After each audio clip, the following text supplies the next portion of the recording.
آج میں بہت خوش تھی۔ میرا بیٹا آج دولہا بنا کھڑا تھا جس کے لیے میں نے اپنی زندگی تیار دی تھی۔ کچھ دیر بعد میری حیرت کی انتہا نہ رہی تھی جب زاہد میرے سامنے آ کر کھڑا ہوا۔ میں پریشان تھی کہ آخر وہ ایک دم اپنی نئی نویلی دلہن کو کمرے میں چھوڑ کر یہاں کیوں آ گیا ہے، اور جب اس نے کہنا شروع کیا تو مجھے لگا جیسے میں نے کچھ غلط سنا ہے۔ یہ تو میرا زاہد نہیں تھا جس کی تربیت میں نے کی تھی، یہ تو کوئی اور ہی تھا جو اپنی نوکری اور کامیابی کے ذوق میں بول رہا تھا۔ وہ کہہ رہا تھا، کیسی ماں ہوں میں جس نے اپنے افسر بیٹے کے لیے ایک کالی لڑکی کو چنا ہے۔ میرے شوہر کا انتقال ہوئے ایک عرصہ بیت چکا تھا۔ میرا بیٹا زاہد سبھی صرف 10 سال کا تھا جب میرے میاں مجھے داغ مفارقت دے گئے۔ کئی رشتے آئے لیکن میرے انکار کو اقرار میں کوئی نہ بدلوا سکا۔ گاؤں کی حویلی میں کام کر کے میں نے اپنے بیٹے کو تعلیم دلوائی تھی۔ سارا دن حویلی میں کام کرتی اور پھر شام میں گاؤں کے بچوں کو قرآن پڑھاتی۔ اس کے عوض لوگ چاول اور گندم وغیرہ دے جاتے اور گزر بسر ہو جاتا۔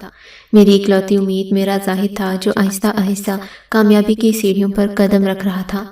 دنیا کے اس سرد و گرم سے بچاتے اسے بڑا کرنا میرے لیے آسان نہیں تھا، لیکن میں نے کیا تھا، اور آج وہ ایسے مقام پر کھڑا تھا جہاں ہر بیٹے کی ماں چاہتی ہے کہ اس کی اولاد ہو۔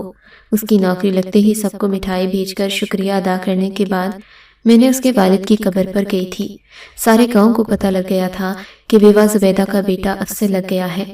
اس کی نوکری لگتے ہی اب میری آس تھی کہ اپنے گھر میں روشنی کے آؤں، بہو کے روپ میں ایک ایسی بیٹی ہو جو میرے سارے دکھ سکھ بانٹ لے۔ میں ایسی لڑکی کی تلاش میں سرگرداں تھی جو میرے بیٹے کو دین و دنیا دونوں سے جوڑ کر رکھے، اس کی ساری محرومیاں دور کر دے، جو ہمارے مکان کو گھر بنا دے۔ کئی جگہ جوتیاں چرخائیں، میری نگاہ انتخاب اس گوہر نایاب پر جا ٹھہری جو بالکل میرے ہیرے کے لیے ہی بنی تھی۔ میری بھانجی سیرت ایک BA پاس لڑکی تھی جس میں ہر گن تھا۔ بات کرتی تو لگتا اس سے میٹھا لہجہ کسی کا ہو ہی نہیں سکتا۔ لڑکی طے کرتے ہی میں نے زاہد کو اپنے سامنے بٹھایا تھا اور بتایا کہ تمہارے لیے ایک ایسی لڑکی پسند کی ہے۔ اس وقت میری خوشی کی انتہا نہ رہی جب زاہد نے نام سننے سے بھی پہلے ہاں کہہ دیا اور کہا کہ ماں سے بہتر اپنے بیٹے کو کون جان سکتا ہے۔ آپ بہتر جانتی ہیں کہ آپ کے بیٹے کے شایع نشان کون ہے، اور مجھے پتا ہے کہ آپ وہی تلاش کریں گی جو میرے لیے بہترین ہوگا۔ زاہد کی ان باتوں نے مجھے اتنا مان دیا کہ میں سجدے میں گر کر اپنے رب کے حضور اتنا روئی، اس وقت کے لیے معافی مانگی جب میں نے کبھی اس سے شکوہ کیا تھا۔ آج تو میں 7ویں آسمان پر تھی۔ ایسا لگ رہا تھا جیسے مجھے دین و دنیا دونوں مل گئیں۔ میں سرخرو ہو گئی، میری جوانی کی محنت رائے گاہ نہیں گئی اور مجھے میرا صلہ مل گیا۔ زاہد کی ہاں ہوتے ہی میں نے رشتہ پکا کیا اور شادی کی تیاریاں شروع کر دیں۔ زاہد نے اب بھی اپنی دلہن کا نام جاننے سننے یا اسے دیکھنے کی کوشش نہیں کی۔ میں نے ایک ایک چیز شہر سے خریدی جسے سارے گاؤں کی آنکھیں چندھیا گئیں۔ زاہد نے بھی ہر چیز میں ہاتھ کھلا رکھا تھا، ہر آنکھ میں رشک تھا۔ ہم دونوں ہی اس کے نئے وجود کے استقبال کی تیاری بہت اچھے سے کر رہے تھے۔ زاہد ہفتے میں 5 دن شہر میں ہوتا اور 2 دن گاؤں۔ میں نے سوچا کہ سیرت بھی اس کے ساتھ ہی رہے گی۔ زاہد نے سر توڑ کوشش کی تھی کہ میں ان کے ساتھ رہوں، مگر میں اپنی آبائی جگہ کو کیسے چھوڑ سکتی تھی جہاں میں دلہن بن کر آئی تھی، جہاں میرا زاہد جوان ہوا تھا اور جہاں میرے سر کا سائیں مدفون تھا۔ میں نے شہر جا کر وہ گھر خود سجایا۔ ایک ایک کونا سجاتے ہزاروں خواب میری آنکھوں میں جھلملا رہے تھے۔ لینے گئی، اس نے کئی رنگ اپنی مرضی سے بہو کے لیے خریدے جو بیش قیمت تھے۔ وہ سب گہرے رنگ تھے جنہوں نے مجھے اپنی جوانی یاد دلا دی۔ بارات کے بعد دلہن کو گاؤں والے گھر میں رخصت ہو کر آنا تھا، پھر وہ دونوں گھومنے کاغان ناران جاتے اور وہاں سے اپنے آشیانے میں جہاں انہیں اپنی زندگی گزارنا تھی۔ آخرکار کئی دنوں کے انتظار کے بعد وہ دن بھی آ گیا جب اس سورج کو ہمارے گھر اترنا تھا۔ رخصتی کے بعد وہ سارا راستہ روتی آئی تھی۔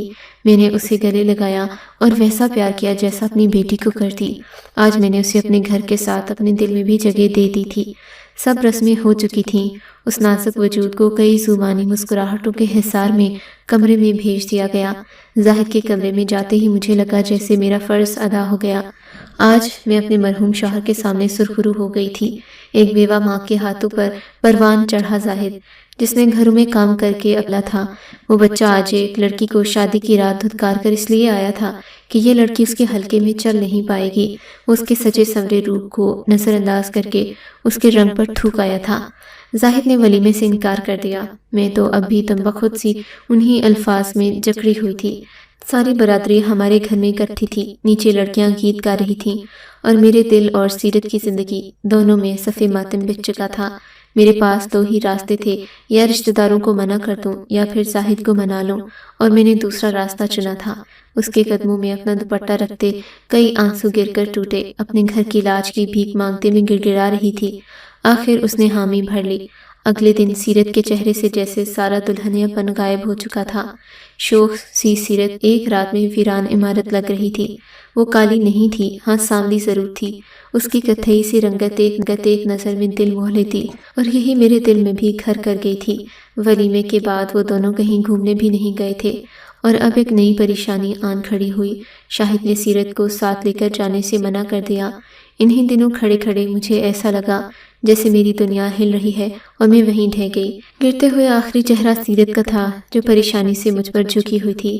ڈاکٹر نے کہا کہ مسلسل پریشانی کی وجہ سے دورہ پڑا ہے، اور پھر پتہ نہیں زاہد کے دل میں کیا آئی کہ وہ سیرت کو اپنے ساتھ لے گیا۔ اس کا رویہ بھی کافی بہتر ہو گیا، مگر ایک دن وہ ہوا کہ میں حیران رہ گئی۔ زاہد میری بہو کو ساتھ لے آیا۔ ان کی شادی کو 5 ماہ ہو چکے تھے۔ زاہد کا جسم بھرا بھرا سا تھا، مگر سیرت کو دیکھا تو میں دنگ سی رہ گئی۔ وہ جو پہلے بھرے بھرے وجود کی مالک تھی، آج سوکھ کر کانٹا ہو چکی تھی، جسے دیکھ کر میرے دماغ میں خطرے کی گھنٹی بجی۔ ایک اور بات یہ کہ جب سے وہ لوگ سیرت نے گھونگھٹ اوڑھ رکھا تھا، جو کہ میرے کہنے پر بھی اس نے نہیں اتارا۔ مجھے تشویش ہوئی، لیکن زاہد کے سامنے کچھ بھی پوچھنا لفظ رائے گاں کرنا تھا۔ شام میں وہ اسے چھوڑ کر شہر چلا گیا۔ اس کے جانے کے بعد بھی کھانا کھا کر میں اپنے کمرے میں آئی۔ لیٹنے کے بعد اپنا تکیہ سیدھا کرنے لگی تو میری نظر ایک کاغذ پر پڑی۔ میں نے حیرانی سے کھولا اور پڑھتے پڑھتے میری آنکھیں باہر آ گئیں۔ وہ زاہد کا خط تھا، جس میں اس نے لکھا تھا کہ اب وہ نہیں آئے گا، کیونکہ میں نے ماں ہونے کا حق ادا نہیں کیا، اور ایک ایسی لڑکی اس کے پلے ڈال دی جو ہر لحاظ سے اس سے کمتر ہے۔ اس کے ساتھ قدم سے قدم ملا کر وہ معاشرے میں نہیں چل سکتی، اس لیے اس داغدار لڑکی کو وہ یہاں چھوڑ کر جا رہا ہے۔ یہ میری بہو ہے کیونکہ میں اسے لائی تھی، اس لیے اسے میں اپنے پاس رکھوں۔ خرچہ ہر ماہ ملتا جائے گا، اب رابطہ کرنے کی ضرورت نہیں۔ زاہد کے الفاظ میرے دل پر بجلی بن کر چمکے تھے، مگر لفظ داغدار میرے دماغ میں بیٹھ نے یہ بات کیوں کی؟ میں فوراً اٹھی، سیرت کے کمرے میں آ گئی۔ وہ اس وقت سجدے میں تھی، جانے کیا مانگ رہی تھی کہ سجدہ اتنا لمبا ہو گیا۔ اس کا پورا وجود کانپ رہا تھا۔ میں کھڑی اس کی نماز ختم ہونے کا انتظار کر رہی تھی۔ جب وہ سجدے سے اٹھی میں اسے دیکھ کر دنگ رہ گئی۔ اس کے چہرے پر موجود نشان اس وقت کچھ اور ہی کہہ رہے تھے۔ میں دنگ سی اسے دیکھتی رہی، پھر آگے بڑھ کر اسے گلے لگا لیا۔ اس کے دل میں جانے کتنا غبار تھا کہ وہ بھی پھوٹ پھوٹ کر رو دی۔ میں نے اس سے اس کے بارے میں پوچھا تو وہ سر جھکا گئی، مگر پھر میرے اصرار پر کہنا شروع کیا۔ ہم لوگ شہر گئے تو زاہد کا رویہ میرے ساتھ بہت عجیب سا رہا۔ وہ بالکل خاموش رہتے تھے اور عجیب سی نظروں سے مجھے دیکھتے تھے۔ میں کچھ کہتی تو نظر انداز کر دیتے۔ جو کپڑے بری میں آئے تھے ایک دن وہ نکال کر پہننے لگی تو انہوں نے میرے ہاتھ سے وہ کپڑے چھینے اور پھاڑنے لگے۔ میں نے بہت روکا، لیکن پتہ نہیں کون سا بھوت ان پر تھا۔ سب گہرے رنگ پھاڑ کر انہوں نے کہا کہ اب سے تم ہلکے رنگوں کے علاوہ کچھ بھی نہیں پہنو گی، یہ رنگ تمہارے لیے نہیں ہے۔ اس دن کے بعد سے میں نے ہلکے رنگ پہننا شروع کر دیے۔ اب مجھے زاہد کی آنکھوں میں اپنے لیے نفرت اور حقارت نظر آتی تھی۔ ایک دو دن گزرے تھے کہ وہ پیلی پیلی گولیاں لے کر آئے اور بہت پیار سے مجھے سامنے بٹھا کر تھما دیں۔ وہ چھوٹی چھوٹی گولیاں ایک پڑیا میں بند تھیں، جنہیں میں نے فوراً تھام لیا۔ انہوں نے کہا کہ روز دن میں 3 وقت کی گولیاں لینی ہیں، اس سے میرا رنگ اچھا ہو جائے گا۔ مجھے لگا کہ یہ گولیاں میری زندگی بدل دیں گی۔ میرا رنگ اچھا ہونے کے بعد وہ مجھ سے محبت کریں گے، اس لیے میں نے بھی انہیں حفت اقلیم کی دولت کی طرح تھام لیا۔ ایک عجیب چیز اس دوران اور بھی ہوئی۔ زاہد نے گھر سے سارے شیشے اتار دیے۔ مجھے حیرانی ہوئی، مگر میں پوچھ نہیں سکی۔ وقت گزر رہا تھا، مجھے کچھ جسمانی بدلاؤ بھی محسوس ہوا۔ میرے ہاتھ اور پیر حد سے زیادہ تھے، مگر میری نظر اب کافی کمزور سی ہو گئی تھی۔ بالوں کا رنگ بھی سنہری سا شروع ہونے لگا۔ لیکن زاہد میرے ساتھ ویسے نہیں رہتے، ہر وقت ہنستے رہتے۔ اب مجھے ان کی آنکھوں میں نفرت نہیں، کچھ اور دکھائی دیتا تھا، اور وہ جذبہ میں سمجھ نہیں پا رہی تھی۔ سب وہ مجھ سے اکثر پوچھتے کہ میں نے دوائی کھائی یا نہیں، کھانا کھایا یا نہیں کھایا۔ لیکن ایک دن میرے ساتھ وہ ہوا جو میں سوچ بھی نہیں سکتی تھی۔ میں گھر کی صفائی کر رہی تھی۔ میں نے سوچا آج میں اسٹور روم کی صفائی بھی کر لوں، کیونکہ سردیوں کی آمد تھی۔ میں صفائی کر رہی تھی، وہاں میری نظر ایک ٹوٹے ہوئے شیشے پر پڑی۔ جو پتہ نہیں کیسے وہاں آیا، مگر وہ کافی چھوٹا تھا۔ میں نے خود کو شیشے میں دیکھا تو حیران رہ گئی۔ میرے چہرے پر موجود نشان چیخ چیخ کر کچھ اور کہہ رہے تھے۔ میرے بالوں کا رنگ کافی بدل گیا تھا۔ اب مجھے سمجھ آیا کہ وہ روز روز دوائی کا پوچھنا، ان کا ہنسنا وہ کیا تھا۔ اب مجھے ان کی آنکھوں میں موجود احساسات کی سمجھ آنے لگی۔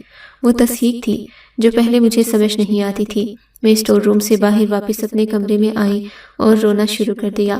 مجھے لگ رہا تھا کہ میں کتنی بے مول اور بدصورت ہوں کہ میرا شوہر مجھ سے پیچھا چھڑانے کے لیے یہ ہتھ کنڈے آزما رہا ہے۔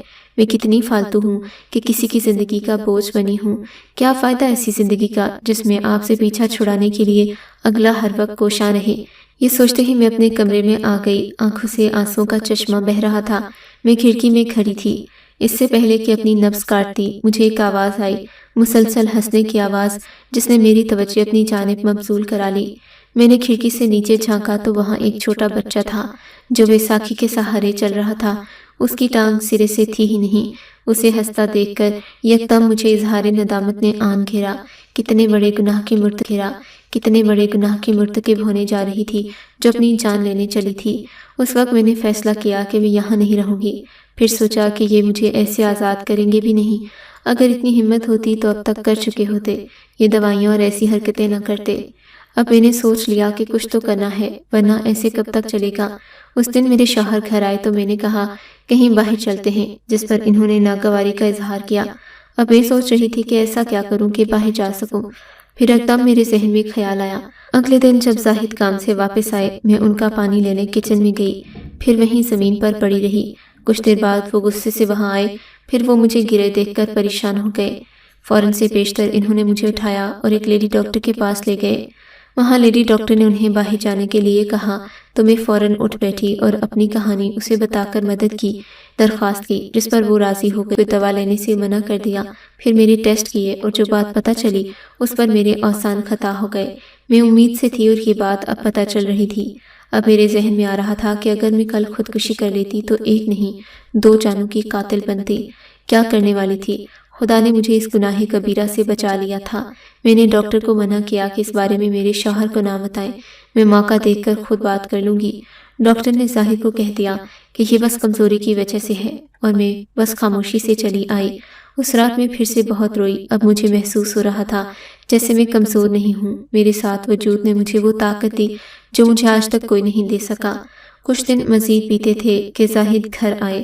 ان کا موڈ معمول سے زیادہ اچھا تھا۔